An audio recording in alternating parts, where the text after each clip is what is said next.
Well, good morning. Yeah. You're out there. Thank you. Hey, in case you didn't know, after today, there are only 4 chapels left this semester. I mean, this semester is just absolutely flying by. So, yeah, good for some, not so good for others. But 4 chapels after today. So tomorrow, for those of you that attend the gathering, we were going to meet outside. But because of the rain that's coming, it's supposed to rain all night and through tomorrow morning. We're going to move back inside tomorrow, and hopefully we can revisit the idea of doing an outside gathering at another time. So anyway, if you were planning to be outside in the soccer stadium with us, just know we're going to meet inside the Antelope Gym like we normally do. Our speaker for next week is Noe Garcia. He's the new pastor at North Phoenix Baptist Church. I think you'll really like Noe. I heard him when he first came here just last fall, and it'll be first time in chapel for him. Great communicator, just a wonderful guy. I think you'll really enjoy chapel next week. Today is Dustin Tappan.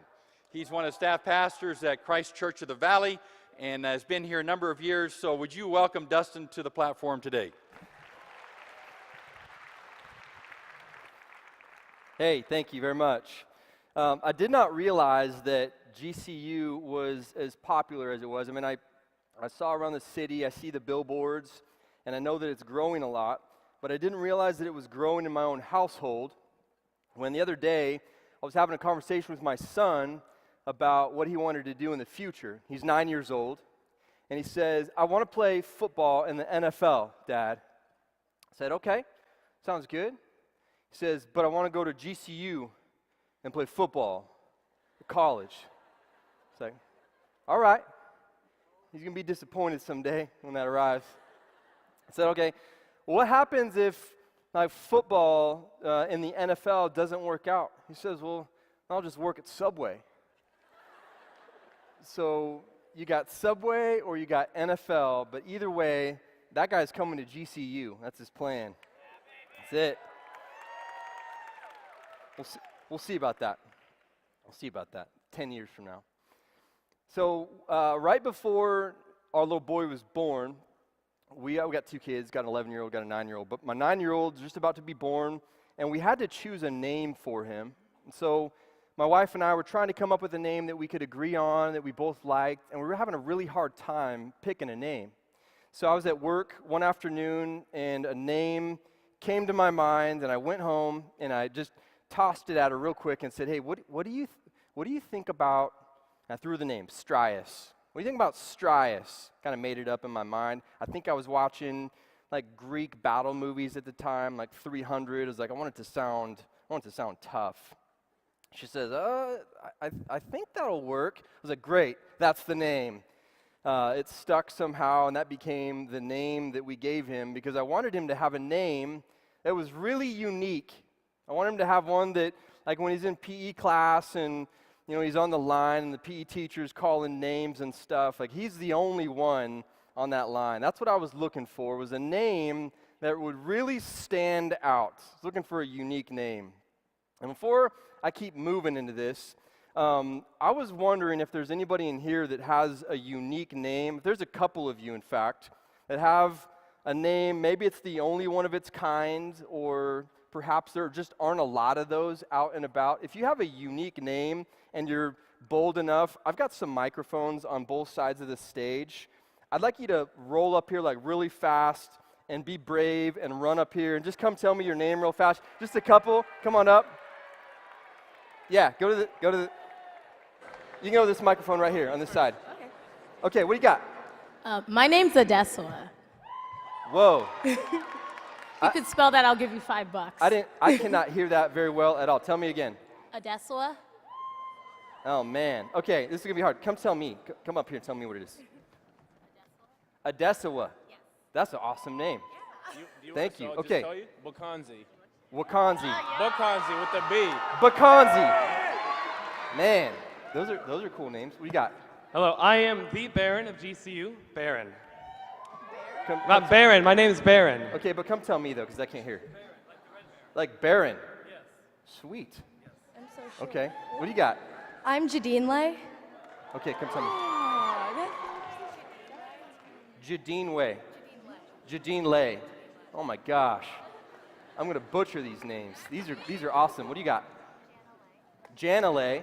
Okay, good one too. What do you got? Howie. What is it? Howie. Why Howie?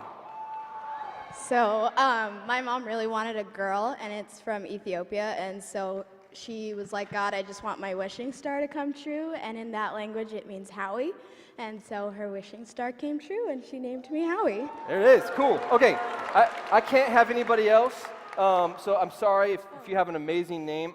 We got to kind of move on with it. But hey, when we're done, come tell me what your name is afterwards, because I want to hear it. So as soon as we're done, roll back up here. We got to move. We got stuff to do. Hey, I know that every one of us has a name that we would like to stand out. Maybe not the uniqueness of how it's pronounced in the words, but I believe that we all have this intrinsic desire to have a name that stands out. Not what we're called, but our reputation. We all want a reputation, and behind that reputation, we want there to be honor, right? We want there to be respect. We want there to be admiration. We want to have a reputation in this world. We just don't want to have a name. But here's where some of the confusion lies for us today, is there's a default setting in our society on how to get a reputation, on how to build a name for ourselves. And it comes from achievement, from talent, and then from appearance. You can build a name for yourself through some form of achievement that your plans after college is to get a job, and you've got a startup business in mind, and you're going to achieve like something amazing through some business, or you have a nonprofit in mind that you want to start down the road, and so you're going to set your heart and your mind on creating something like that. You've gotten maybe good grades while you're here, and you've won awards while you're at school. And you can build a name for yourself from what you achieve. We see people do that all the time. You can also build a name from your talent. If you're good at singing or dancing or artwork, if you're really smart, or you can communicate, or you're fast, you're athletic, you can build a name from some skill that you have, something that you've grown to be better at in your life and your talent. We also see people that build a name and a reputation solely from their talent. You can also build it from your appearance. You have very little to do with that, but it happens. Maybe you're good looking and you could be known and have a name and build a reputation based on your appearance. But here's the problem, is I know all of us have these desires in our life to go in post-college. We want to rewrite like a form of history. We want to make this world a little bit better, and we want to leave our mark on this planet.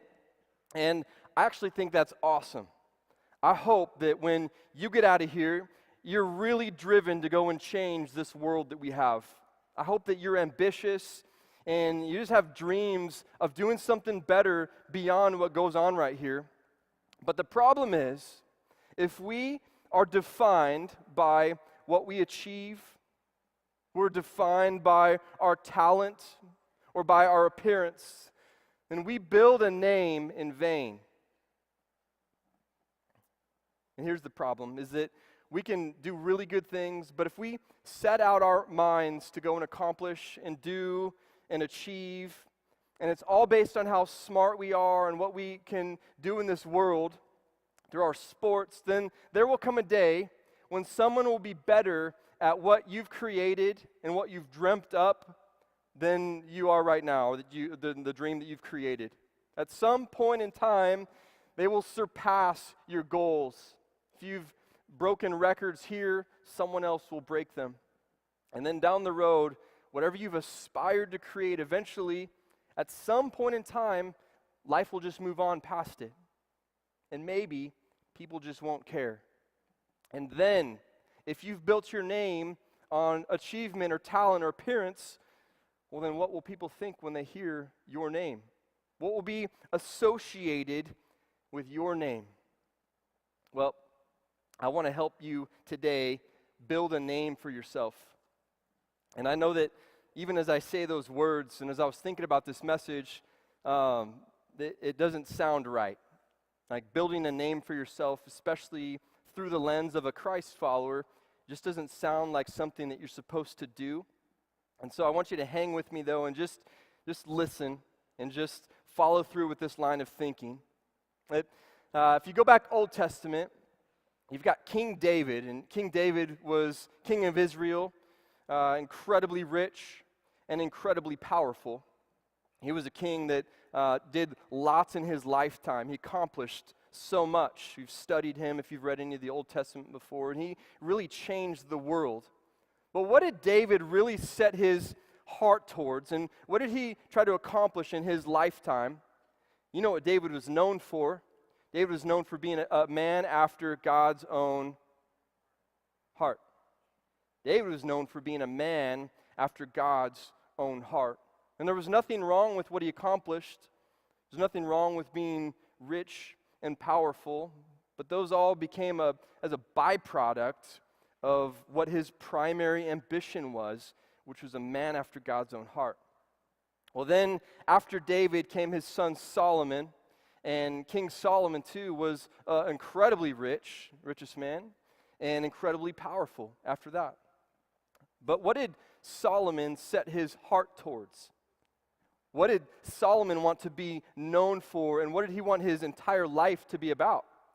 I heard it already. His wisdom. That he wanted to be a man filled with wisdom. And so he's known as the wisest king who ever lived. But there was nothing wrong with his ambition. He was ambitious and he was driven. There's nothing wrong with what he achieved. His power and his money, those are all things that were a byproduct and they came about. But only after what he decided was that he was going to walk in God's truth all his life. And that's what he'd be about. That was his goal. And that was he was set towards. And then after Solomon, Solomon sits down and he writes information to his son. So David to Solomon, Solomon to his son. And Solomon writes this information down to his son. And by extension, this is information to us. Because this is written in the book of Proverbs, chapter 3. And I'm going to read these verses with you. But Proverbs chapter 3, verse 3 and 4. And I'm going to do this in reverse. And so the verses will be up on the screen. I want you to read along with me. But we'll start with verse 4. And it reads like this. Then you will win favor and a good name in the sight of God and man. You know that ambition? You know that desire that we mentioned that was intrinsic? It's inside of you to want to be known and to want to make a name for yourself. Well, it's biblical. I believe that comes from God. That initial desire, that untarnished, untainted desire, that just comes from God. Because you can win favor and a good name.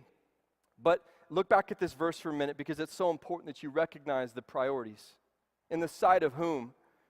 God and then man. God and then man. God and then man. Your priority is always to put God before man. But have you ever rearranged those priorities? Have those ever been flipped around for you? They get flipped around for me all the time. Almost on a daily basis, I have to be reminded that my first and foremost audience is Jesus. He's the one that I'm living for, and he's the one that I'm ultimately trying to please in this life, and he's who I'm worshiping. And then people, not to worship people, but to gain respect for people. But it's always in that order, God and then man, God and then man. But then it goes on to explain, well, how you do that then, how you get that good name and that favor with God. It says to let love and faithfulness never leave you. Let love and faithfulness never leave you.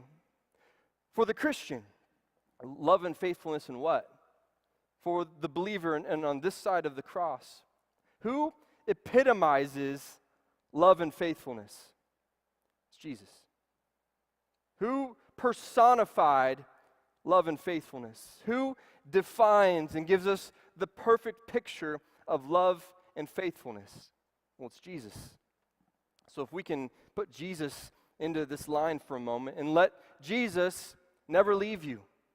Bind him around your neck, write him on the tablet of your heart. It's another expression of saying to internalize and to keep central in you.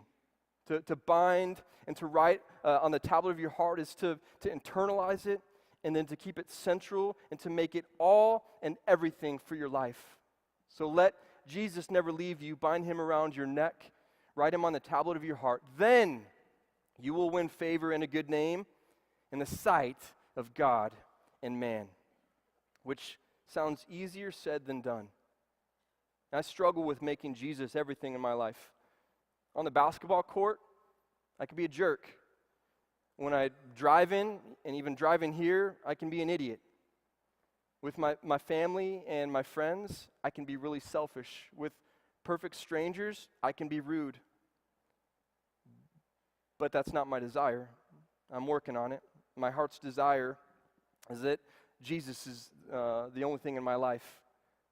And my hope that when I die, it'll be mentioned that Jesus is whom I'm worshiping. And when I'm alive, people will still mention me with Jesus. It's what I want to pass on to my kids and what I want to pass on to any stage that I'm standing on and a crowd that's listening. Because I truly want Jesus to be the brightest part of me. And at the end of the day, more than our jobs, more than our career ambitions, more than the things that we want to be awesome at in this life, and I hope there's a lot, I hope that we are worshiping and only placing in the center of our lives Jesus and him crucified. And then everything else can just be second, maybe even a distant second. So how about you? Don't you want people to associate your name with Jesus more than what you're awesome at? How do we do that? Well, we put Jesus in the spotlight. Put Jesus in the spotlight of our lives. We brag about Jesus over ourselves. We pour into others more than our studies. We serve the church with more enthusiasm than the student section at a basketball game, the havoc. We put the needs of others ahead of our own, our teammates, our roommates, our classmates. We put those needs ahead of our own. And listen to this one. I need you to focus in for just a moment. This one's so key. We aim for faithfulness rather than fame. Our ambition in life and our desire in life is to aim for faithfulness.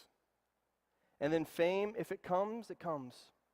If it's there, if the influence you're looking for, if all that your dreams bring you in the future are there too, that's fine. But don't aim for fame, aim for faithfulness, because fame is so fleeting. It comes and it goes, and it's deceptive. Aim for faithfulness rather than fame. And then what do? We get out of the spotlight. We get out of the spotlight because eventually we'll just burn out while we're in there.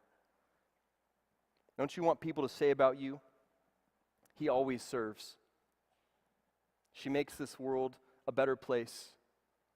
She really cares about people. He rarely talks about himself. I feel important when I'm around them. Those are things that make up a reputation. That's the way you build a reputation. And as they get to know you, and as they walk closer with you and start to become your friend, then they'll realize that the reason why you are the way you are is because of Jesus in your life and your faithfulness to him. So here's what I want to ask you to do. I want to ask you to do just one thing this week. Maybe it's this afternoon, maybe it's at lunch today or sometime tonight. I want you to ask one person one question. What does my name mean to you? I want you to ask that question to someone who will give you an honest answer. What does my name mean to you? You can call mom and dad if they'll give you an honest answer. You could sit down with a good friend over at lunch. You could shoot a text to somebody if that's easiest for you. And get online and ask somebody to post if that's the way you work. That's fine. But ask the question, what does my name mean to you? And I know that you'll get answers like, well, you're funny and you're driven and you're really smart, and maybe if you ask your significant other, they think you're good looking, and that's great. But what about the reputation? What type of reputation do I have? And those things would be okay. But if Jesus isn't in that mix, and if Jesus doesn't find his way closer to the top of that list, then perhaps we have some work to do. But could you imagine if the students at GCU were consumed with making Jesus famous rather than being famous? Could you imagine if our achievement, our talent, and our appearance was secondary and really just a byproduct of focusing on Jesus? Could you imagine if students at GCU had a reputation in this city for being all about Jesus, not just sports or degree programs, and just like David, and just like Solomon, and just like what I want with my son and what I want for you, let's build our name not on just what we do, but let's build our name on the name that is above all names, and let's put Jesus in the spotlight. Let me pray for you.